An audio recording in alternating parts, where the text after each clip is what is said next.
C'est à Bignona que j'ai commencé vraiment à dessiner. Il y a une école qui s'appelait école régionale.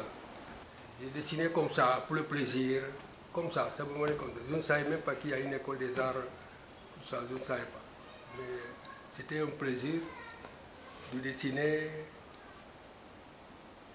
C'est après que mon maître là, mon maître de l'école primaire, c'est lui qui m'a appris qu'il y avait une école des arts à Dakar. Alors, cela m'a beaucoup encouragé. Et à l'école même primaire, mon maître ne faisait jamais de dessin. Par exemple, quand il y a une leçon de choses, une squelette d'une personne, et c'est moi qui faisais ces dessins-là. Et c'était pressé aussi. Je suis venu à Dakar, je me suis présenté à temps, j'ai fait le concours là. On est venu voir le résultat, j'ai vu l'affiche là, c'était deuxième. Il y avait un Boubacar aussi, Boubacar Goudiaby. Celui qui était en tête là, il était premier, deuxième, Bakar Djemé, ainsi de suite quoi, la liste. C'était un concours d'entrée? Un concours d'entrée à l'école des arts. Il prenait pas, il faisait un concours. Il faut s'inscrire et on nous faisait faire des choses, des dessins.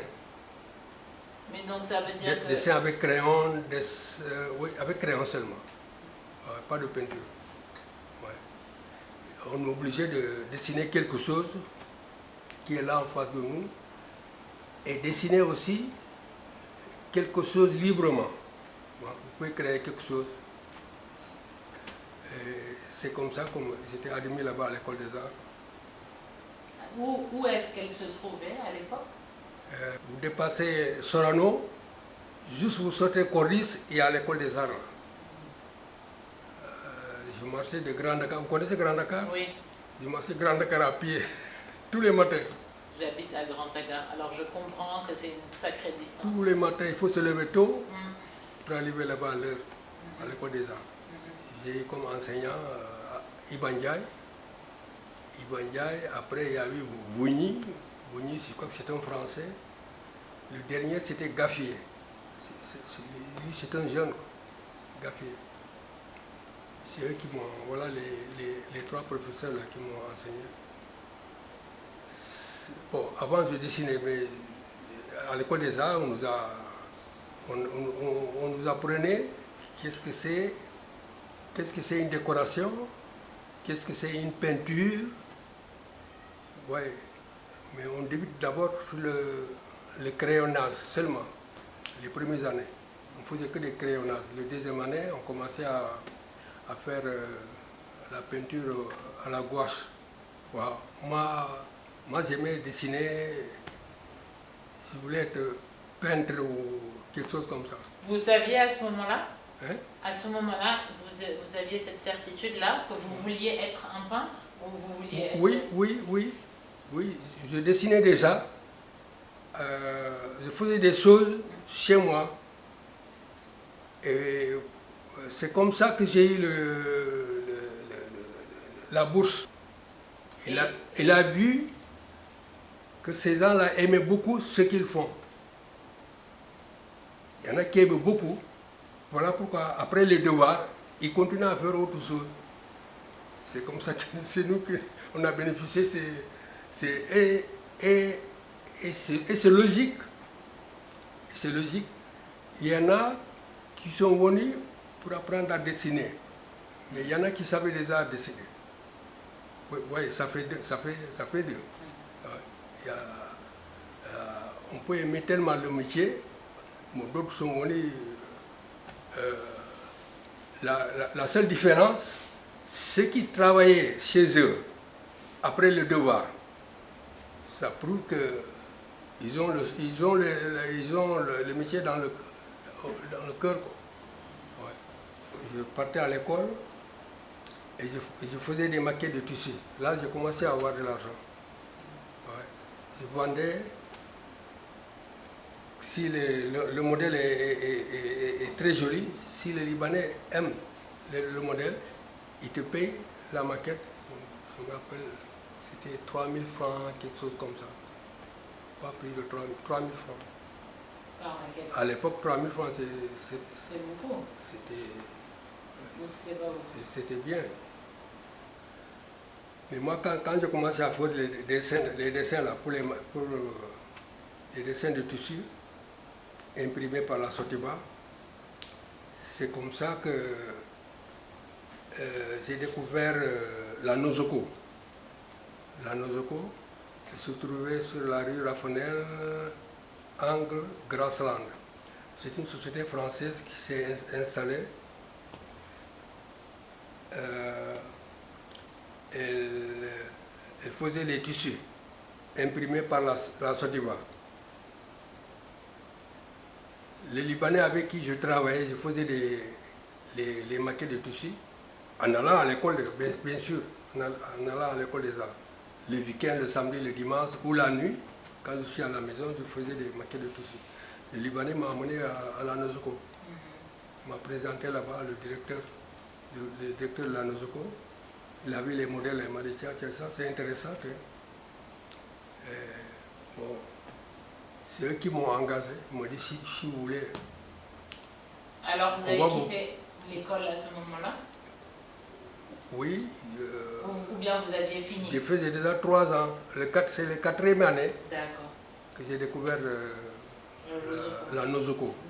Nozoko, ouais. Ils m'ont pris là-bas. Ils m'ont dit bon, on va vous prendre pour, je sais pas, 2 mois, 3 mois, pour voir. J'ai accepté. Et après ces 3 mois-là, c'est 3 mois ou 4 ans, 4 mois, quelque chose comme ça. Bon, ils m'ont embauché. Ils ont dit on va t'embaucher si vous voulez. Et j'ai abandonné là-bas l'école des arts. Ouais, ils m'ont embauché avec un salaire. Un salaire de, je ne me rappelle pas, 50 000, quelque chose comme ça dans les... Par an? Hein? Par mois, par an? Par mois. Ah, par mois. Par mois. Entre 40, 45, 50, quelque chose comme ça. Et c'était bien? Ouais, c'était bien. Vous étiez content? Oui.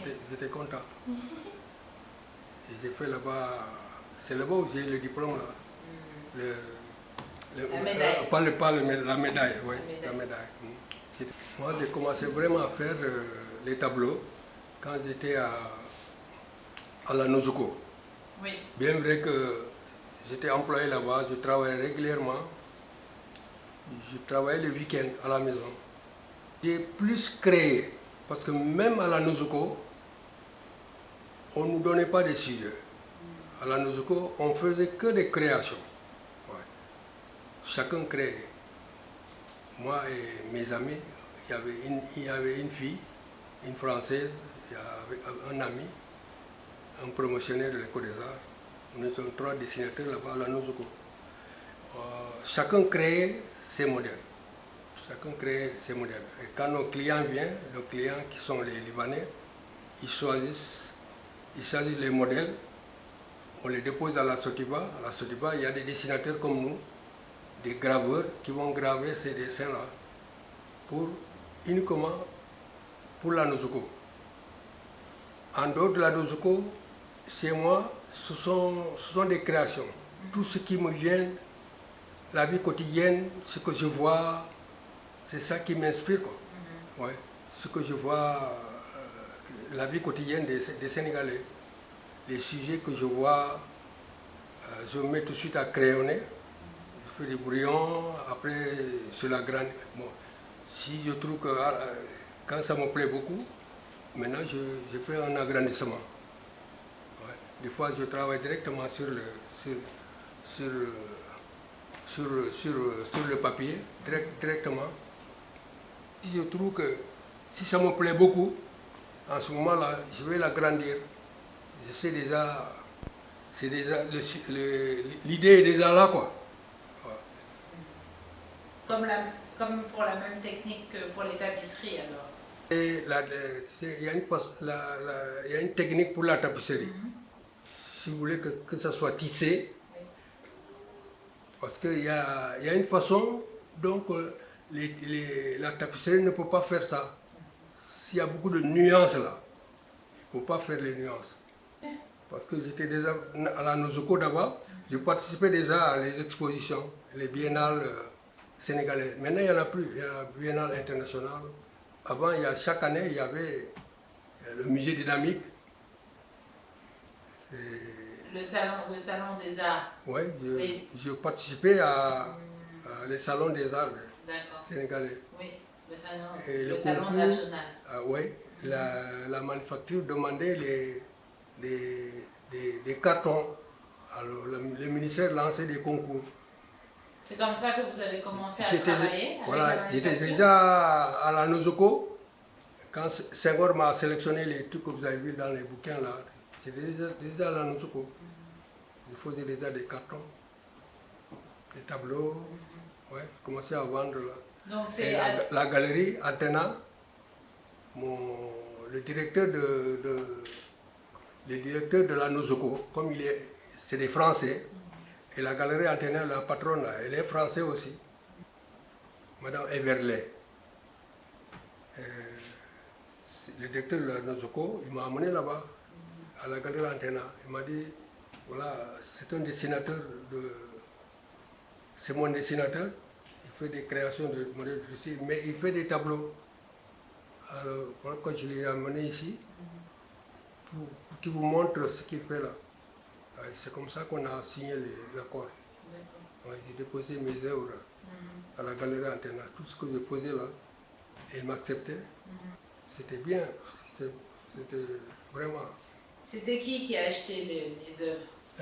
Est-ce que vous savez? Là-bas à la galerie? Oui, non, ou votre travail en général, à cette période, oui, à cette période, je ne pouvais pas savoir.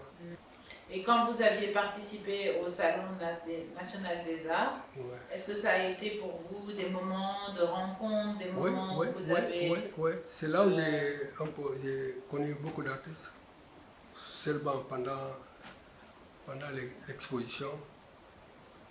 Ici, à Sorano aussi, on l'a fait. Quand je descends à 5 heures de Nosoko,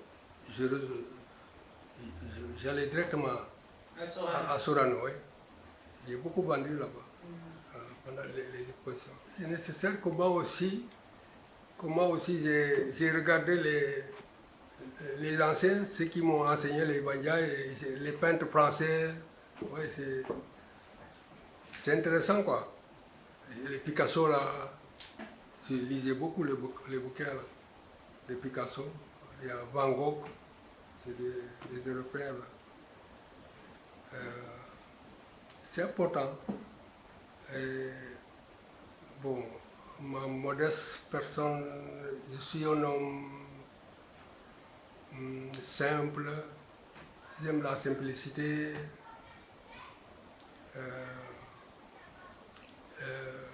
Bon, peut-être pour parler en wolof, li ma yéene sama bopp moom la yéene ñëpp. Je continue encore, même si je me réveille la nuit et que je ne dors plus, je peux allumer la lampe et décider ce qui m'est en cœur. Parce que pour imaginer d'abord, on ne le voit pas, mais le cœur voit. Pour faire un esquisse là, vous le voyez, alors maintenant il faut faire ce que vous pensez.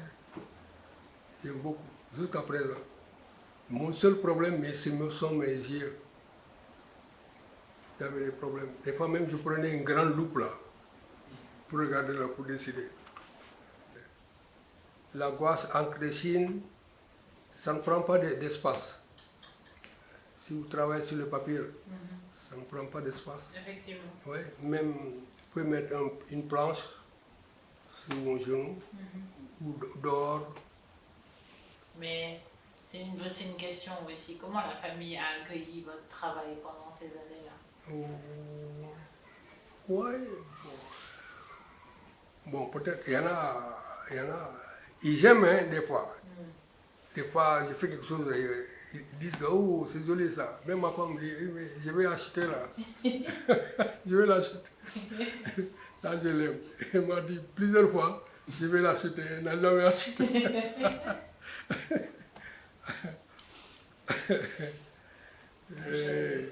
Ils aiment, hein, ils aiment beaucoup.